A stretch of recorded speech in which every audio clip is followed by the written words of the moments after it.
A taxa de sucesso da fertilização in vitro está associada com diferentes fatores, como a idade da mulher, a reserva ovariana, a quantidade de espermatozoides, a qualidade dos embriões e também as características do endométrio. Mas e quando esta camada não engrossa? Justamente nesse vídeo nós vamos estar abordando sobre o tema endométrio fino. Eu sou o professor Dr. Anderson Mello, um dos especialistas do Cefep, a Clínica de Reprodução Humana do Ribeirão Shopping.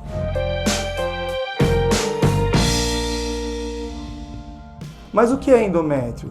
Endométrio é a camada mais interna do útero, em que ocorre a preparação desse órgão para receber a implantação do embriãozinho, e também essa camada é responsável pela alimentação embrionária nas primeiras semanas do desenvolvimento. Nos tratamentos de fertilização in vitro, uma das etapas mais importantes é avaliar justamente a espessura e a característica do endométrio. Quando essa avaliação no ultrassom demonstra que a espessura atinge no máximo 6 a 7 milímetros ou está menor do que esses valores, a gente então define o diagnóstico de endométrio fino. E qual é a causa desse tipo de processo? Então nós temos causas inflamatórias relacionadas principalmente às infecções que muitas vezes não têm manifestação clínica. Acaba sendo reflexo de um achado ultrassonográfico, quando você vai então medir o endométrio para a preparação do recebimento dos embriões. Uma outra causa seriam as iatrogênicas, provocadas por procedimentos adicionais, como por exemplo a curetagem, a raspagem da cavidade uterina, ou então a retirada de nódulos uterinos chamados de mioma, ou mesmo pequenas verrugas conhecidas por pólipos.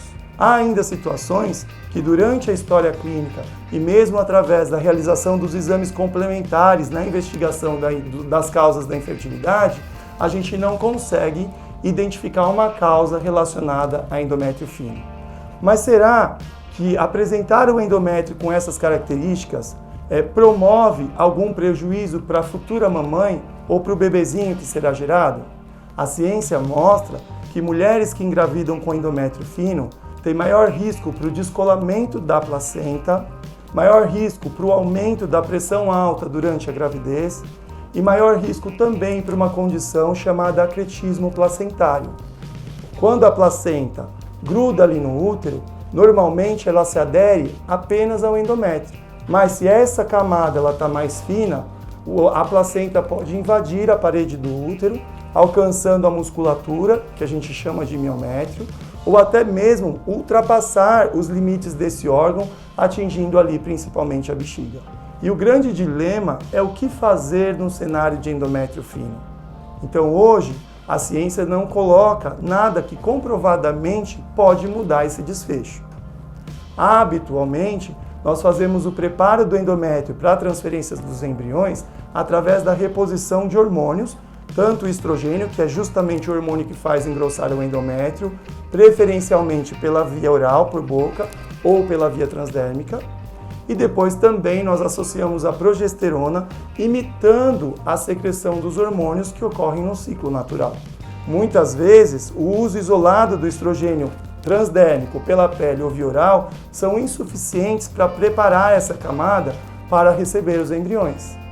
E aí hoje existem diversos trabalhos científicos que estudaram o uso do sildenafil, do filgrastim, do uso do estrogênio injetável, mas todas essas medidas, elas ainda precisam de confirmação científica de benefício para serem utilizadas de rotina na prática clínica. A ciência recentemente descobriu, pessoal, que quem faz o preparo endometrial de forma natural teve menor risco de acretismo placentário, menor risco de hipertensão durante a gravidez, a pressão alta, e também menor risco de diabetes durante a gravidez. Mas será, pessoal, que quem tem endométrio fino não consegue engravidar?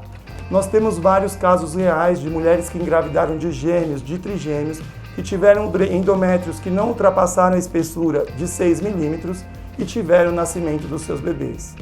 Vale ainda lembrar que em algumas situações, e no último Congresso Europeu, houve uma discussão sobre isso que deixou bem claro que o uso de indutores da ovulação por via oral podem potencializar a produção do próprio estrogênio ali da mulher, o natural, e essa conduta, naquelas mulheres que não menstruam regularmente, pode beneficiar um engrossamento mais adequado do endométrio.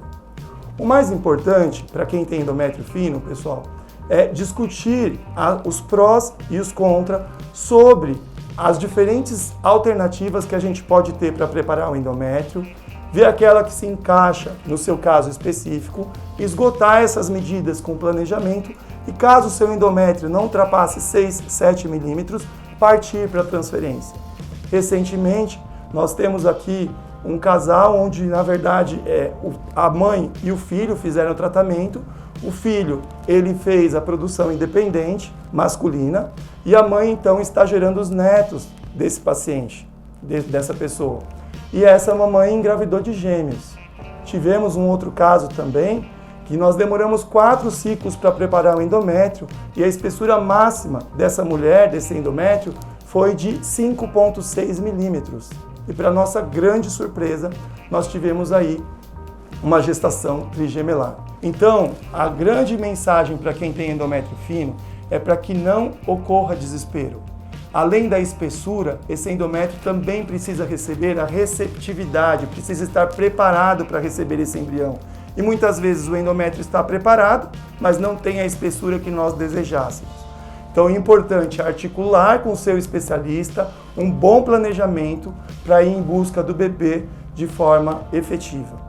Continue nos acompanhando nos nossos canais, que em breve nós teremos mais novidades para vocês.